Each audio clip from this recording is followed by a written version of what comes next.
சாமி படம் பார்த்துருக்கேன். அப்போ உண்மையாக வந்து கார்த்திக் சுப்ராஜ் இந்த படத்தை பார்க்கணும். ஏன்னா அதை பற்றி எந்த விதமான அபிப்பிராயம் இல்லை, அதை பற்றி எதுவும் தெரியாத நேரத்தில் இந்த படத்தை பார்க்க போயிருந்தேன். படம் பார்த்த உடனே நான் கேட்ட கார்த்திக் சுப்ராஜ் கேட்ட முதல் கேள்வி, இந்த படத்தோட டைரக்டர் யார், நான் அவரை பார்க்கணும். இப்போ தான் சோனியை கூப்பிட்டு எனக்கு இன்ட்ரடியூஸ் பண்ணாங்க. நான் சொன்னேன், கார்த்திக் இது வந்து தமிழ் சினிமாவோட மிக முக்கியமான படம்.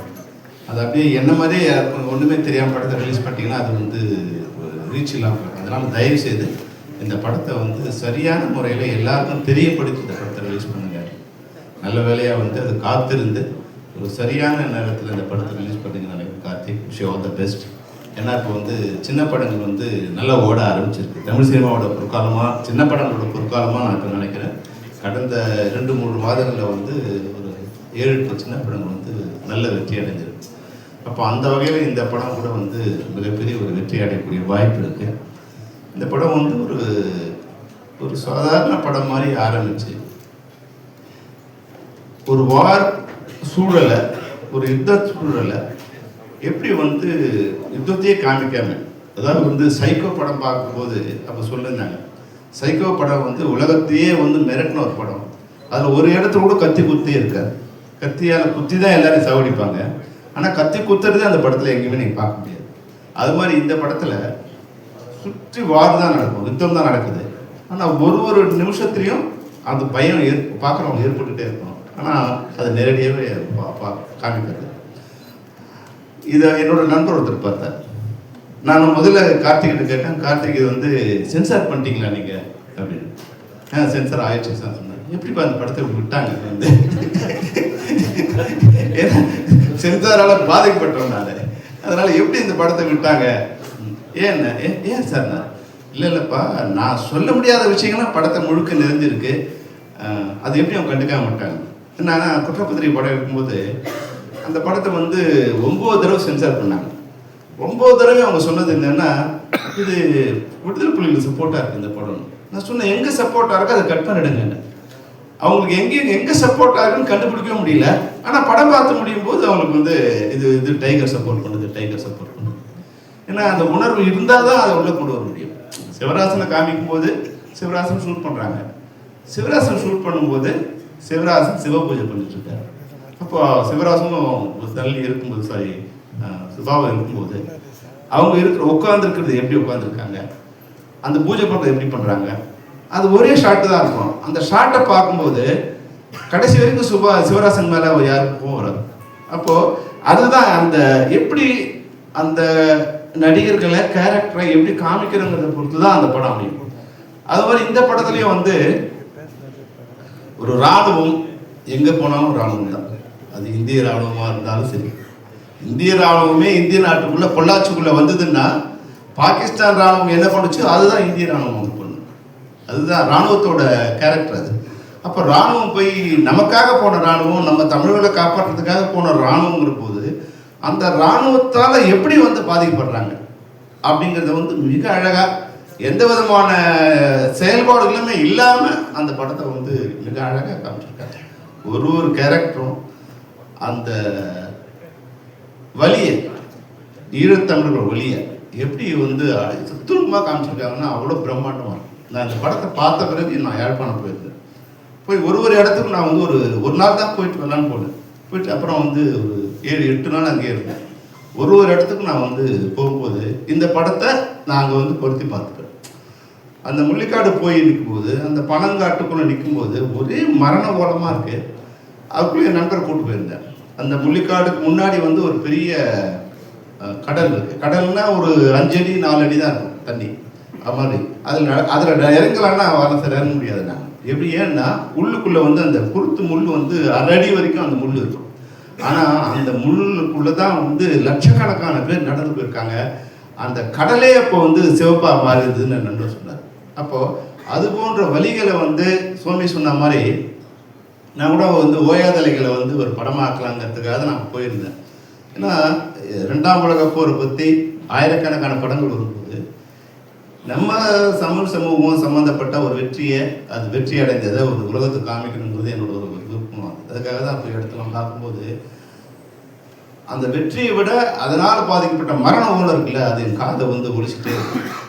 இந்த படத்தை நீங்கள் பார்த்தீங்கன்னா இது தியேட்டரில் தான் பார்க்கணும். சும்மா நீங்கள் ஓடிடியில் பார்த்தீங்கன்னா அந்த படத்தை ஃபார்வர்ட் பண்ணுவீங்க, இல்லை உள்ளே போய் உட்காந்து சாப்பிட்டு பார்ப்பீங்க, காஃபி குடிச்சிட்டு பார்ப்பீங்க. அப்படிலாம் இல்லாமல் யார் படம் பார்க்க சொன்னாலும் ஒரு தியேட்டருக்குள்ளே உட்காந்து இந்த படத்தை பார்க்கும்போது நீங்கள் அந்த வார் சூழல்லே இருக்க மாதிரி ஒரு உணர்வு அந்த படம் ஏற்படும். அந்த கேரக்டர்ஸ் இது வந்து நம்ம பேசும்போது சொன்னாங்க, ஒரு சின்ன வீட்டுக்குள்ளேயே நடக்கிற கதை இல்லை, வீட்டுக்குள்ளேயே நடக்கிற கதை இல்லை. இதில் போராளிகள் இருக்காங்க, டைகர்ஸ் இருக்காங்க, இந்திய இராணுவம் இருக்குது, ஸ்ரீலங்கா இராணுவம் இருக்குது. மொத்த வார் சூழலையும் ஒரு ஒரு கேரக்டர் மூலம் ஒரு ஒரு இடம் மூலம் இது காமிச்சிருக்கு. அப்போ என் நண்பர் சொன்னார், அவர்கிட்ட இந்த படத்தை இது எஃப்எம்எஸில் காமிக்கும் போது அவர் போய் பார்க்க சொன்னார். அவர் சொன்னார், சார் இவ்வளோ கண்ணியமாக ராணுவம் எங்கிட்ட நடந்ததே இல்லை. நான் சொன்னேன், இந்த சூழலில் இதுக்கு மேலே எங்களால் எடுக்க முடியாது சார். ஏன்னா இந்தியாவில் வந்து உண்மை எடுக்கிறது ரொம்ப கஷ்டம். எவ்வளோ பொய் வேணாலும் சொல்லலாம், ஆனால் உண்மையை மட்டும் இங்கே சொல்ல முடியாது. அதுதான் எங்களோட சூழ்நிலை. அதனால இந்த உண்மையை சொல்றதுக்கே மிகப்பெரிய பாடுபட்டு இருக்குப்பா. அதனால இவ்வளவுதான் எங்களால் சொல்ல முடியும், நீ நினைக்கிறதெல்லாம் எங்களால் சொல்ல முடியாது அப்படின்னு சொன்னேன். அதனால நிச்சயமா இந்த படத்தை பார்க்கறது 2 வகையில் நல்லது. ஒன்று, தமிழ் சினிமாவில் இது போன்ற நம்மளுடைய வழிகளை காமிக்கிற, நம்மளுடைய மண் சார்ந்த இல்லை நம்மளுடைய கலாச்சாரம் சார்ந்த, நம்ம இனம் சார்ந்த படங்கள் வந்து நிச்சயமாக வெளியே வரும். இன்னொன்று, தமிழ் சினிமாவும் உலக சினிமாவுக்கு தரமாக இருக்குது அப்படிங்கிறதுக்கான ஒரு படமாக இருக்கும். நிச்சயமாக இந்த படம் மிகப்பெரிய வெற்றி. கார்த்திக், நீங்கள் எதுக்காக ஒரு பேஸ் கொடுத்துட்டீங்க. நல்ல ஒரு, நான் வரும்போது ஏதோ ஒரு என்னால் வர முடியாது, இன்றைக்கி உண்மையாக ரொம்ப டயர்டாக இருந்தது. ஆனால் இந்த படத்துக்காக வரணும்னு நான் உங்களுக்கு சொன்னேன். அதை அந்த படத்துக்காக வந்தேன். அங்கே வந்து பார்த்தா மேலும் தமிழ் சினிமான பிரம்மாண்டங்கள் எல்லாம் அங்கே உட்காந்துருக்கீங்க, எல்லா டைரக்டர்ஸும் உட்காந்துருக்காங்க. அது உங்களுக்காகவும் இந்த படத்துக்காகவும் வந்த இது. நிச்சயமாக இந்த பிரம்மாண்டம் மாதிரி தியேட்டர்கள் கூட நிச்சயமாக அரங்கங்கள் நிறைந்து வழிந்து எல்லாருமே இந்த படத்தை பார்ப்பாங்க. எல்லாரும் பார்க்கறதுக்கு உண்டான வாழ்த்துக்களை தெரிவித்து விடைபெறுகிறேன். நன்றி. பேசுறதுக்கு தேவையான மனநிலையே இல்லை. நினச்சேன் எல்லாரையும் போயிட்டு இருக்கனால கடைசியாக கூப்பிடுவாங்க போலன்னு நினச்சேன். ஏன்னா நான் இதோட ப்ரெஸ் மீட்டில் பேசும்போது நிறைய பேசினேன். ஏன்னா அப்போ தான் இந்த படம், இது என்ன படம்ன்றது முதல் தடவையாக இந்த உலகத்துக்கு சொல்ல வேண்டிய தேவை இருந்தது. இப்போ நாங்கள் எல்லோரும் பேசிகிட்டு இருக்கும்போது எனக்கு ஒரு ஓடிட்டு இருந்த ஒரு விஷயம் ஒன்று தான். என்னுடைய நண்பன் ஒரு எழுத்தாளர் சாயந்தன், அவன் நானும் ஒரு வருஷமாக ஸ்கூல் ஃப்ரெண்டு. போய் பேசிட்டுருவோம், எங்களை பற்றி நாங்களே பேசிகிட்டு இருக்கோம்னா யார் என்றைக்குனா எங்களை பற்றி இந்த உலகம் பேசுவோம். இந்த ஈழத்தமிழருடைய வழியையும் இந்த ஈழத்தமிழருடைய கதைகளையும் என்றைக்குனா அந்த உலகம் பேசும், நாமளே பேசிகிட்டு இருக்கோமே அப்படின்னு இந்த ப்ரெஸ்லாம் வந்திருக்காங்க. ஸோ இதோட ப்ரெஸ் ஈவெண்ட்டில் நானே பேசிகிட்டு இருந்தேன், இன்றைக்கி எல்லாருமே பேசிட்டாங்க. அதனால் எனக்கு உண்மையிலேயே வந்து பேசுகிறதுக்கான வார்த்தைகள் இல்லை. எனக்கான வார்த்தைகளை, என்னுடைய வார்த்தைகளை என்றைக்கு எல்லாரும் பேச ஆரம்பிச்சிட்டாங்களோ அதுவே எனக்கு முதல் திருப்தியாக இந்த இடத்துல நான் உணர்றேன். இந்த படம் அந்த வேலையை செய்திருக்கிறது அது கார்த்திக் சுப்பராஜனால தான் நிகழ்ந்தது.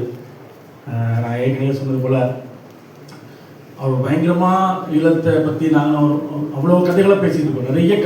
நிறைய கதைகள் அவருக்குள்ளேயுமே இந்த கதைகளை பண்ணிடணும்னே இருந்தது. அந்த கதைகளை வந்து பண்ணுறதுக்கான ஒரு தொடக்க புள்ளியாக இது இருக்குன்னு நினைக்கிறேன்.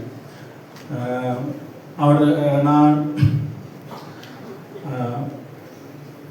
பாலுமந்திரா சாரோட அதே மட்டக்கிளப்பில் அதே பாடசாலைகளில் படித்தேன். பிரிச்சம் தலைவர் காவல் படம் பற்றி லிங்குசாமி சார் சொல்லிட்டு இருந்தார். பாலுமந்திரா சாரை இன்ஸ்பயர் பண்ண படம் அது. சின்ன பிள்ளையாக போயிருக்கும்போது ரெயின்னு சொன்னால், ஒருத்தர் சொன்னால் மழை பெய்யுது, ஒருத்தர் நிறுத்த சொன்னால் மழை நிறுத்துனா நான் இவனால தானே வரணும் அப்படின்னு தான் எனக்கு நினச்சதாக அவர் சொல்லியிருந்தார். அவர் அதுக்கு முன்னாடி வந்து எங்கள் ஊரில் ஒரு ஃபாதர் மில்லர்னு ஒருத்தர் இருந்தார். அவர் வந்து பாலுமந்திரா சாருக்கு பைசிக்கிள் தீப் படம் போட்டு காட்டுறாரு. அவர் போனால் அவர் படம் போட்டு காட்டுவார், அதை எல்லா ஸ்கூல் பிள்ளைகளும் போட்டு காட்டுவார். அவர் ரொம்ப வயசாகி இதுக்கு பிறகு எங்களுக்கும் அவர் படம் போட்டு ஏதோ ஒரு படம் போட்டு வராங்க. அந்த படமெல்லாம் தெரியாது, நம்ம வந்து ஏதாவது வந்து டின் இந்த மாதிரி ஏதோ கார்ட்டூன் போடுவார் அந்த மாதிரி நினச்சிட்டு இருக்கோம். ஏன்னா வீடுகளில் அந்த வசதிகள் இல்லாததுனால. ஸோ அங்கே இருந்து தான் அந்த அந்த அந்த புள்ளி தொடங்குதுன்னு நினைக்கிறேன். உண்மையில இன்னைக்கு ஒரு ஒரு ஒரு உணர்வுபூர்வமான விஷயமா இருந்துச்சு அம்மா இது பண்ணது. எங்களோட கதையை, எங்களுடைய வாழ்க்கையை எனக்கு எல்லாரும் சொல்லும்போது சொன்ன மாதிரி யாழ்ப்பாணம் உலகம் டாக்குமெண்ட்ரி பண்ணும்போது பாலுமந்திரா சார் அந்த மேடையில் வச்சு என்ன சொல்லியிருந்தார். என்றைக்காவது எங்களோட கதையை இந்த சினிமாவில் சொல்லணும் அப்படின்னு. அதுவும் வந்து நம்ம இந்த தமிழ் சினிமாவுக்கு வெளியில போய் ஒரு படத்தை பண்ணி தனியாக வந்து ஒரு இடத்துல சொல்றதை விடவும் இந்த தமிழ் சினிமாவில் இருந்து கொண்டு இந்த தமிழ் சினிமாவுக்குள் நாம் ஒரு கதையை சொல்வது என்பதுதான் நாங்கள் தமிழ் சினிமாவுக்கு செய்கிற கண்ட்ரிபியூஷனும் தமிழ் சினிமாவில் எங்கள் கதைகள் பேசப்படுறதுக்கான விஷயமாக இருக்கும். ஆனால் இதுக்குள்ளே இதை செய்யணும்னு சொன்னார். அதை இந்த சாத்தியப்படுத்திக்கக்கூடிய கார்த்திகேயனுக்கும் கல்யாணுக்கும் நான் அவர் ஸ்கிரிப்ட் படிச்சுட்டு நிறைய சொல்லியிருந்தாரு. இந்த ஏன்னா ஏன் சொல்றேன்னா நான் வந்து ஒரு நானும் அந்த மனம் ஈழப்படம்னா கொஞ்சமாக ஏதோ இந்த ஈழத்து கதையெல்லாம் கொஞ்சம் ஆர்டிஸ்டிக்காக பண்ணணும் போல இருக்குன்ற இதில் இருக்கும்போது கல்யாணம் சொல்லிட்டு பாரு இதில் அவ்வளோ கமர்ஷியல் இருக்குது, எவ்வளோ கமர்ஷியல் இருக்குது, ஏன் அந்த ரூட்டில் போறீங்க இந்த ரூட்டில் வாங்க அப்படின்னாரு. ஸோ அப்படி தான் வந்து ஒரு இந்த இப்போ எல்லாரும் பேசின மாதிரியான ஒரு எல்லாரும் ரசிக்கக்கூடிய இடத்துல அந்த படத்தை என்னால் அந்த பண்ண முடிஞ்சதுன்னு நினைக்கிறேன். இன்னைக்கு எனக்கு ரொம்ப பேசுகிற இதில் இல்லை, அதனால் எல்லாருக்கும் நன்றி. நான் எந்த ஒரு விஷயம் சொன்னாலும் அது நடந்துடும் நம்பலாம். நமக்கு இந்த வீட்டில் அந்த அம்மாவோட பேசுறதுக்கு பயமாக இருந்தால் இங்கே பேசுங்கன்னா பேசிடுவார், எதை பற்றியுமே யோசிக்காம. அந்த மாதிரி இந்த படத்தில் நிறைய உதவி பண்ணார். சதீஷ், நவீன், சுகன்.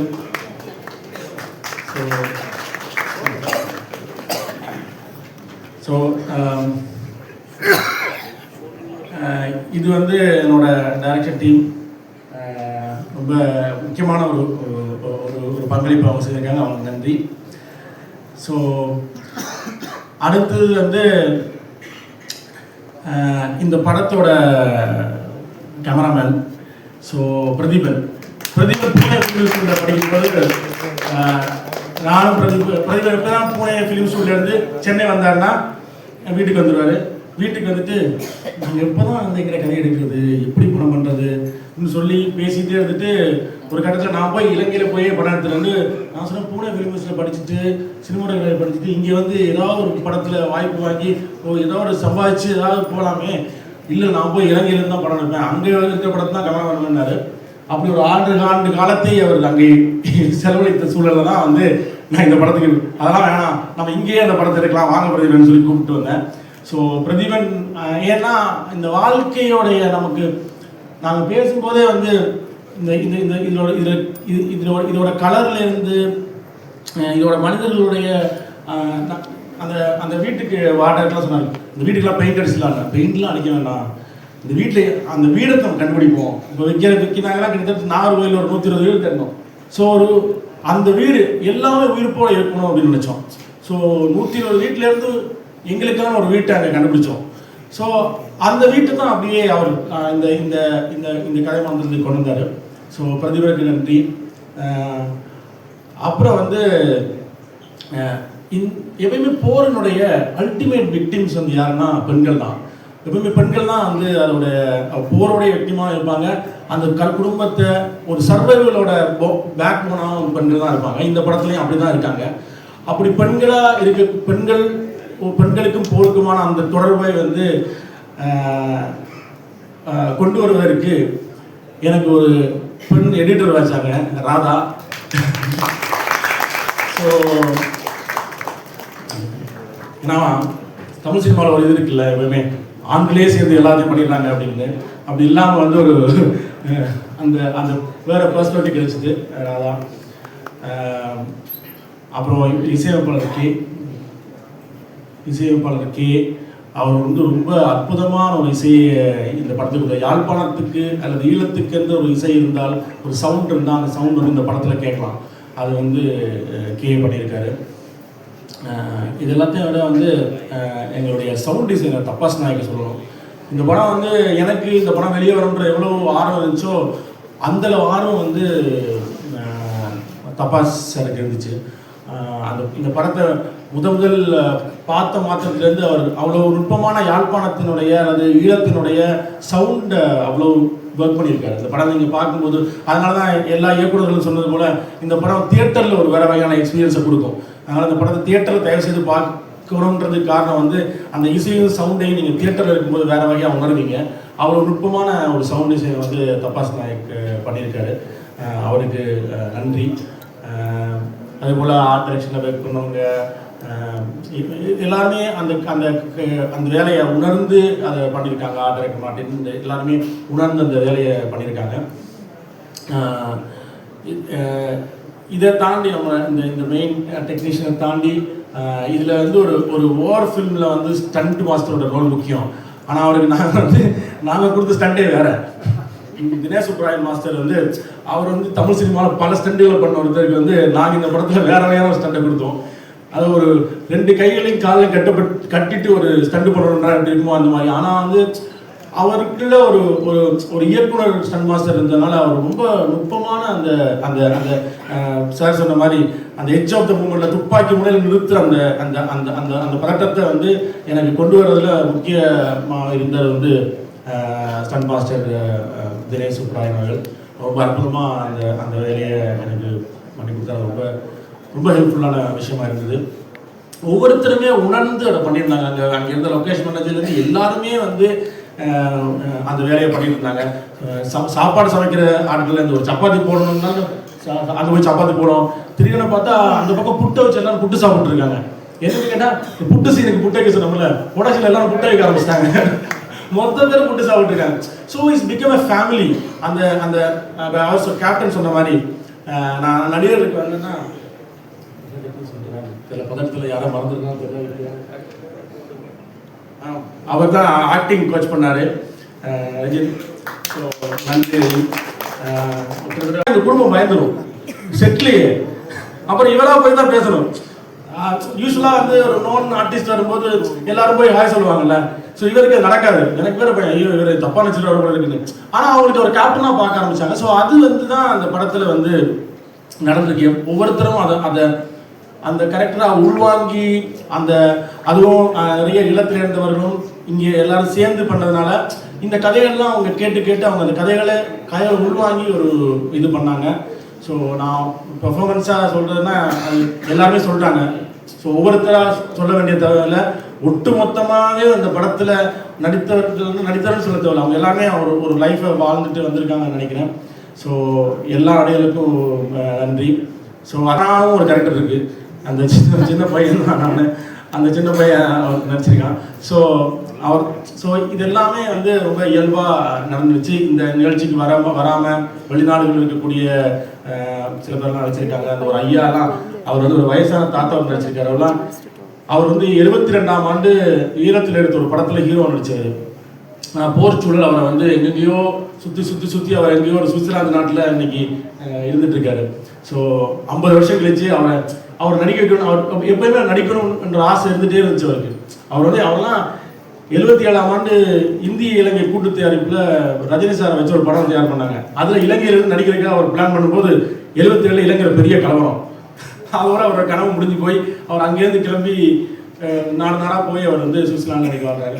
ஸோ அவரை அந்த மாதிரி நிறைய ஒவ்வொரு கேரக்டர்ஸ்க்கு பின்னாடியும் நிறைய கதைகள் இருக்குது. ஸோ அந்த நடிகர்கள் எல்லாருக்குமே நன்றி. பத்திரிகை நண்பர்கள் அனைவருக்கும் வணக்கம். இந்த படத்தை வந்து கார்த்திகேயன் உங்களுக்கு வந்து மிகப்பெரிய நன்றியை சொல்லணும். இந்த மாதிரி ஒரு படத்துக்கு இப்படி ஒரு பேக்கிங் கிடச்சி இந்த பிளாட்ஃபார்மில் சொல்கிறதுங்கிறது வந்து அதுக்கு வந்து ஒரு தோல் கொடுக்கறதுங்கிறது உண்மையிலே ஒரு பாராட்ட வேண்டிய விஷயம். அதுக்கப்புறம் ராணா சார் என் முதலாளி அவங்க கேட்டு கெஸ்ட் ஹவுஸில் ஒரு வருஷம் நான் இருந்திருக்கேன். நீங்கள் வந்து நம்ம இண்டஸ்ட்ரிக்கு வந்து நீங்கள் தொடர்ந்து படங்கள் பண்ணுறது எனக்கு பர்சனலாக உங்களுக்கு நான் தேங்க்ஸ் சொல்லணும். அது இந்த மாதிரி படத்தை வெறும் சண்டை ஒரு சாங்கு இந்த மாதிரி ஒரு படம் பண்ண ரொம்ப இப்படி ஒரு படங்களையும் நீங்கள் பண்ணுறது வந்து அதுக்கு பேக்கிங் வந்து நீங்கள் பண்ணுறது வந்து உண்மையிலே ரொம்ப சந்தோஷமாக இருக்குது. இந்த சூழ்நிலையில் வந்து உங்களை மாதிரி தயாரிப்பாளர்கள் வந்து தமிழ் இண்டஸ்ட்ரிக்கு ரொம்ப தேவை. அதுக்கு உங்களுக்கு ஒரு ஸ்பெஷல் தேங்க்ஸ் எனக்கு.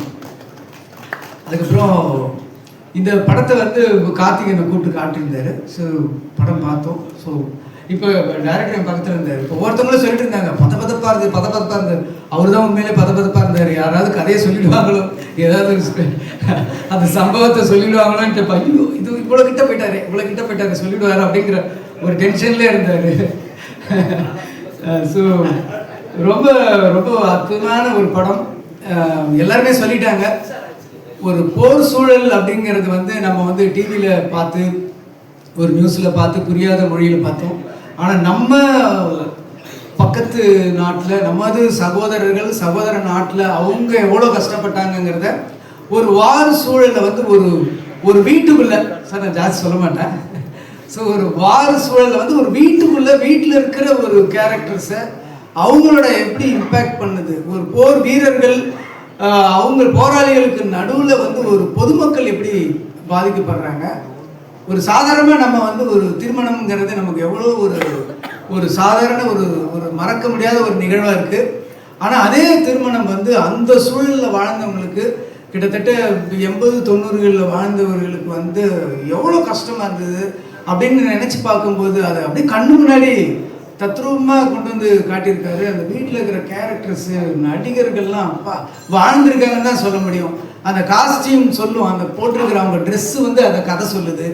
அந்த செவர்கள், அந்த செவத்தில் மாட்டிருக்கிற படங்கள் வந்து அந்த கதையை சொல்லுது. ஸோ எல்லாமே ஒரு கிட்டத்தட்ட ஒரு 24 கிராஃப்ட்ஸும் வந்து கதை சொன்ன ஒரு படமாக தான் நான் இந்த நீலிராவை பார்க்குறேன். ரொம்ப ஒரு சில நேரத்தில் வந்து லிங்குசாமி நானுமா பக்கத்தில் உட்காந்து பார்த்துட்டே இருந்தோம். ஸோ படம் பார்த்துட்டு போயிட்டு இருக்கும்போது எல்லோரும் சொன்ன மாதிரி சடனாக வந்து ஒரு ஹிட்ச்காக் படம் பார்க்குற மாதிரி அப்படி ஒரு கட்டி போட்ட மாதிரி இருந்தது. இந்த மாதிரி ஒரு கனமான ஒரு வலியான கதையை இப்படி ஒரு த்ரில்லர் மோடில் வந்து எப்படி சொன்னாருன்னு ஒரு ஆச்சரியமாக இருந்துச்சு. ஸோ படம் பார்த்துட்டே இருக்கும்போது சில காட்சிகள் வரும்போது அப்படியே மனசை உலுக்கி அப்படியே கண்ணிலேருந்து தண்ணி வர ஆரம்பிச்சது. கண்ணை வேறு துடைக்க முடியல, கண்ணாடிக்குள்ளே விரல் விடுற மாதிரி ரொம்ப இதாக இருந்தது. கொஞ்சம் அப்படியே பேக் போனேன். ஏன்னா நமக்கு படம் பார்த்து அழுகுறது போது பக்கத்தில் இருக்கிற ஒரு சின்ன ஈகோ இருக்கும் நமக்கு. என்னடா அது அப்படின்னு பின்னாடி போயிட்டு இருந்தேன். லிங்குசாமி வாய் விட்டு அழ ஆரம்பிச்சிட்டாரு. சரி அவரே அழுகுறாரு, நமக்கு என்ன வந்ததுன்னு சொல்லிட்டு அதுக்கப்புறம் டிஷ்யூ பேப்பர்லாம் வச்சு கண்ணை தொடச்சிட்டு அதை பார்த்தேன். ரொம்ப பிரமாதமாக அவங்க 2 பேருக்காக நான் என்னை வந்து 2 பேரும் அழ வச்சுட்டீங்க அதை. ஸோ ஒவ்வொருத்தரோட அந்த சின்ன பசங்கள்லேருந்து அந்த கேரக்டர்ஸ் பேசுகிற மொழியாகட்டும், அந்த டயலாக்ஸ் எல்லாம் வந்து ரொம்ப பிரமாதமாக இருந்தது சார். நான் வந்து லிங்குசாமி நானும் தான் பேசிகிட்டு இருந்தேன். வெளியே வந்து மணிசாரோட டயலாக்ஸுக்கெல்லாம் நாங்கள் ஒரு பயங்கரமான ஃபேன். ஏன்னா மணிசாரோட டயலாக் வந்து நீங்கள் ப்ரெடிக்ட் பண்ணவே முடியாது. இந்த கேரக்டர் இது சொன்னால் இதுதான் பதில் சொல்லணும் அப்படின்னு நம்மளால் யூகிக்க முடியாது. அந்த மாதிரி வரிகள் வந்து இந்த படம் ஃபுல்லாகவே இருந்தது. ரொம்ப பிரமாதமாக இருந்தது.